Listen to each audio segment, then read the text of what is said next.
Everyone welcome to Saroj Mishra YouTube channel में। YouTube channel पर आप सभी का बहुत बहुत स्वागत है। उत्तर प्रदेश से एक बड़ी अच्छी अपडेट आई हुई है। उत्तर प्रदेश सरकारी शिक्षक भर्ती से रिलेटेड अपडेट है, बड़ी अपडेट है। सहायक अध्यापक मींस असिस्टेंट टीचर और प्रवक्ता मींस पोस्ट ग्रेजुएट टीचर भर्ती से रिलेटेड जो अपडेट है वो इस वीडियो में चेक करेंगे। नए विज्ञापन जारी होंगे, साथ ही साथ जो पुराने ऑलरेडी फॉर्म भरे जा चुके हैं उनके एग्जाम की बात भी करेंगे। अगर नए फॉर्म आ रहे हैं तो उनमें क्या क्या सब्जेक्ट्स होंगे, क्वालिफिकेशन। यूपी से जब भी वैकेंसीज आती है तो ऑल ओवर इंडिया से कैंडिडेट अप्लाई कर पाते हैं, कोई रेस्ट्रिक्शन नहीं होती है। जनरल में अनारक्षित में आवेदन बिल्कुल कर सकते हैं। तो इसमें अगर नई वैकेंसीज आ रही हैं तो उसमें क्या qualification, subject combination, subject basically, और एज क्राइटेरिया क्या रहने वाली, ये सारी चीजें समझते हैं। तो पहले अपडेट क्या है वो समझेंगे। आज एक न्यूज़पेपर में आर्टिकल आया हुआ है और बहुत जगह सर्कुलेट भी हो रहा है, आपने भी देखा होगा शायद।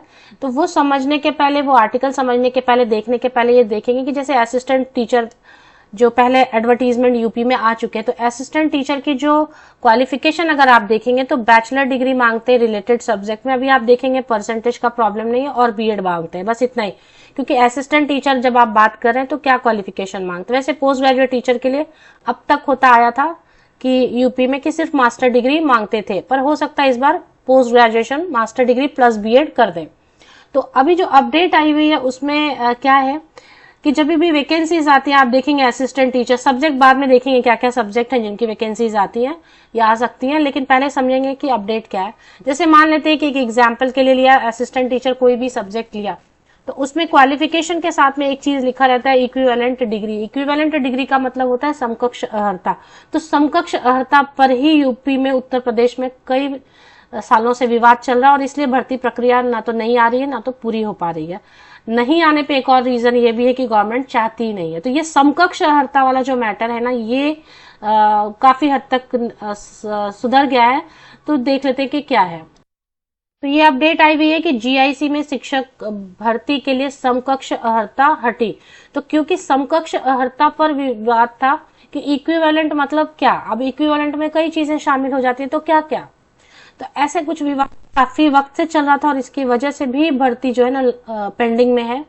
तो इस समकक्ष इक्विवेलेंट जो वर्ड लिखा है ना, अभी जस्ट मैंने आपको दिखाया एडवर्टीजमेंट में कि इक्विवेलेंट लिखा रहता है क्वालिफिकेशन में, वो इक्विवेलेंट वर्ड ही हटा दिया। मतलब सिंपल लिखा रहेगा कि ग्रेजुएट होना चाहिए विधि द्वारा स्थापित या लॉ द्वारा, मतलब वैलिड डिग्री होनी चाहिए आपके पास असिस्टेंट टीचर के लिए, एंड बीएड होना चाहिए। इक्विवेलेंट वर्ड को रिमूव कर दिया जाएगा अब एडवर्टीजमेंट में।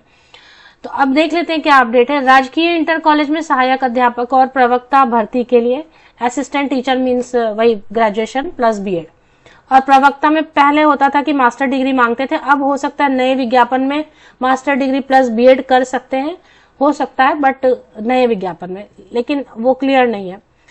तो सहायक अध्यापक और प्रवक्ता भर्ती के लिए समकक्ष अर्हता का विवाद सुलझ गया है। अब अर्हता से समकक्षता हटा दी गई है। शिक्षा निदेशालय ने अर्हता विवाद को सुलझाते हुए, तो शिक्षा निदेशालय ने सुलझा लिया अर्हता विवाद को कि चलो उसको रिमूव ही कर दो, और अब इसे स्वीकृति के लिए यूपी पीएससी के पास भेज दिया है, Uttar Pradesh public service commission के पास भेजा है कि सिर्फ आप उसको ओके करिए, डन करिए।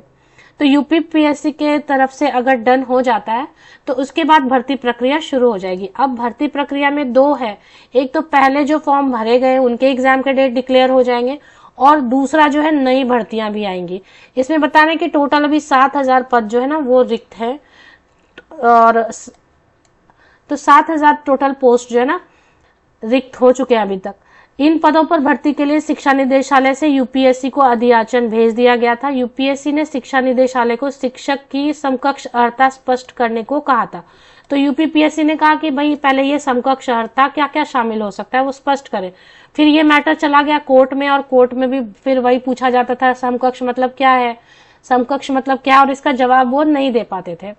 तो जवाब ही जब नहीं दे पा रहे तो भर्ती अटकी रहती थी, इसलिए जो है बार बार अधियाचन, मतलब जो वैकेंसीज है, रिक्रूटमेंट का प्रोसेस है, वो बार बार भेजा जाता है और यूपीपीएससी उसको वापस लौटा देती है कि आपका समकक्ष अर्हता का मैटर कोर्ट में भी चल रहा है, आप क्लियर नहीं हो तो क्या भर्ती करना है। तो इसलिए अभी इसको रिमूव ही कर दिया गया है। तो नई भर्तियां होंगी, उसका विज्ञापन होगा। अब इसमें कितना वक्त लगेगा, जैसे सभी यूपीपीएससी के पास जाएगा, वो इस बात को फिर से देखेंगे और उसको स्वीकृति करनी है, डन करना। अब डन करने में वो 1 मंथ ले सकते हैं, 15 डेज ले सकते हैं। तो जैसे ही डन हो जाएगा तो कहाँ पर कितनी वैकेंसीज है ये पता है, तो विज्ञापन जो है फटाफट आ जाएंगे। फिर भी 2 मंथ से 3 मंथ्स का वक्त आपको लग जाता है।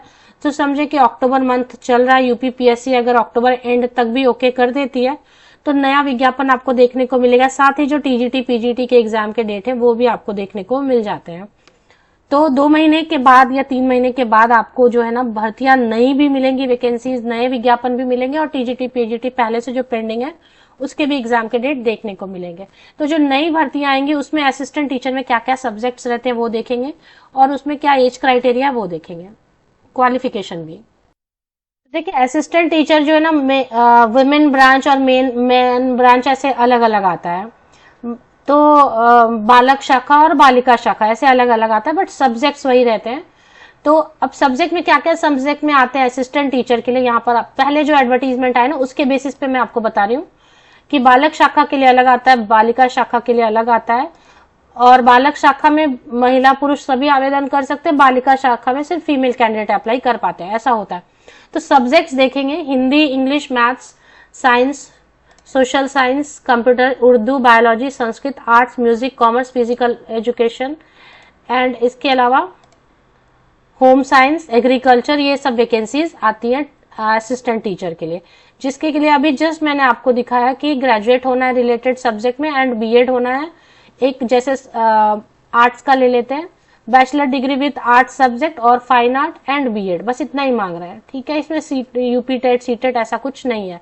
तो ये हो गया असिस्टेंट टीचर का। एज क्राइटेरिया ये रखते हैं जनरल कैंडिडेट के लिए 40 ईयर्स अपर एज लिमिट रहती है। जब भी विज्ञापन आएगा, ये 2018 वाला मैंने लिया है, तो जब भी विज्ञापन एडवर्टीजमेंट आएगा तो अपर एज लिमिट 40 ईयर्स होती है। और अगर आप यूपी के, उत्तर प्रदेश के रिजर्व कैटेगरी से रहेंगे तो SC ST OBC तो आपको एज में और रिलैक्सेशन मिलेगी। तो 40 वर्ष ऐसे ऊपरी आयु सीमा होती है। ये असिस्टेंट टीचर के लिए होता है। एग्जाम होता है जिसकी सिलेबस वगैरह पूरी अच्छी तरीके से दी होती है और एग्जाम होता है, इसमें रिटन एग्जाम होगा ऑफ कोर्स। तो ये हो गया असिस्टेंट टीचर के लिए। अब पीजीटी में क्या मांगते हैं देख लेते हैं। पीजीटी में क्या सब्जेक्ट है जिनकी वैकेंसीज आती है पोस्ट ग्रेजुएट टीचर, और क्या उसमें क्वालिफिकेशन मांगते थे और अब क्या चेंज हो सकता है थोड़ा। तो जैसे अभी 2022 में जो आए थे पोस्ट ग्रेजुएट टीचर का, उसको ही अगर आप देखेंगे तो हिंदी के लिए आती है वैकेंसीज, पोस्ट प्रवक्ता में हिंदी, मैथमेटिक्स, होम साइंस की वैकेंसीज आती है, इंग्लिश की वैकेंसीज आती है, आर्ट के लिए, संस्कृत के लिए वैकेंसीज आती है, commerce, agriculture, economics, political science के लिए आती है, हिस्ट्री के लिए, ज्योग्राफी के लिए, साइकोलॉजी के लिए वैकेंसीज आती हैं, सोशल साइंस के लिए, केमिस्ट्री, एजुकेशन के लिए, एजुकेशन मींस फिजिकल एजुकेशन अलग है, ये एजुकेशन वो एमए एजुकेशन या एमएड वाला है। जीव विज्ञान के लिए, फिजिक्स के लिए आती है वैकेंसीज। तो ये सारी वैकेंसीज आती है इतने सब्जेक्ट की प्रवक्ता के लिए। अब अगर क्वालिफिकेशन की बात करेंगे तो देखिए क्वालिफिकेशन कोई भी एक सब्जेक्ट ले लेते हैं, जैसे रसायन विज्ञान, तो एमएससी होना चाहिए। और प्रशिक्षण पहले ना बीएड को कंपलसरी नहीं करते थे, जो पहले एडवर्टीजमेंट है वरीयमान मतलब बीएड रहेगा जिनका, उनको प्रेफरेंस देंगे। लेकिन वो कभी भी बीएड को, देखिए बीएड जो ना अधिमानी अर्हता में लिखा था, अधिमानी मतलब not mandatory, not essential, but रहेगा तो इसको एक्स्ट्रा पॉइंट मिलेंगे। तो पहले जो विज्ञापन है उसके हिसाब से सिर्फ मास्टर डिग्री या रिलेटेड सब्जेक्ट में तब भी आप अप्लाई कर पाते हैं। अब जो वैकेंसीज आएंगी, हो सकता है अब जो नए विज्ञापन आएंगे, हो सकता है मास्टर डिग्री प्लस बीएड को एसेंशियल कर दें। पहले post graduate teacher Uttar Pradesh में जो सरकारी भर्ती आती है उसमें बीएड कंपलसरी नहीं होता था। अगर अभी भी वैसा रखेंगे तो फिर सभी मास्टर डिग्री वालों के लिए अच्छी अपॉर्चुनिटी बनेगी। तो इससे रिलेटेड जो भी अपडेट आएगी आपके साथ शेयर कर दिया जाएगा।